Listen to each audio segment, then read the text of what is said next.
সবাইকে স্বাগতম কক্সবাজার কুতুবদিয়াতে। একটা মজার জিনিস দেখাই আপনাদেরকে। আপনার খাবারের পাতে যে লবণ আপনি খান, এই লবণ কিন্তু এভাবেই তৈরি হয়। এগুলো হচ্ছে লবণের ব্যাট। সবগুলো লবণের ব্যাট। ওই যে সাগরের পানি ছিটাই দিচ্ছে, ওই পানি ছিটাই দিচ্ছে, দূরে দেখা যাচ্ছে কিনা জানি না, একটু জুম করে দেখাই। এই যে পানি ছিটাই দিচ্ছে, এগুলো সাগরের পানি ছিটাই দেওয়ার পরে রোদে পানিটা শুকিয়ে গেলে এটা লবণ আকারে তৈরি হয়। এখানে দেখছেন লবণের স্তূপ করে রাখছে, লবণের স্তূপ করে রাখছে।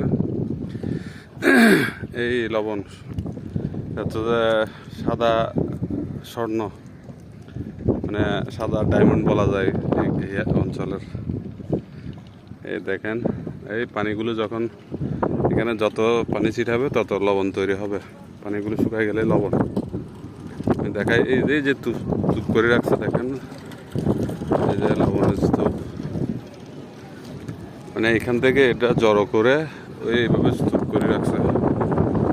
বর্ষাকালে এখানে এদের ইনকাম নাই বললেই চলে, এটা হচ্ছে গ্রীষ্মকালের ওদের ইনকাম। এই লবণগুলোই পিউরিফাই হয়ে আপনার খাবারের টেবিলে বা তরকারি স্বাদ বাড়াতে ব্যবহার করবেন আপনি, এই আর কি। ঠিক আছে, সবাই ভালো থাকবেন। লবণের মাঠ থেকে বিদায় নিলাম, টাটা।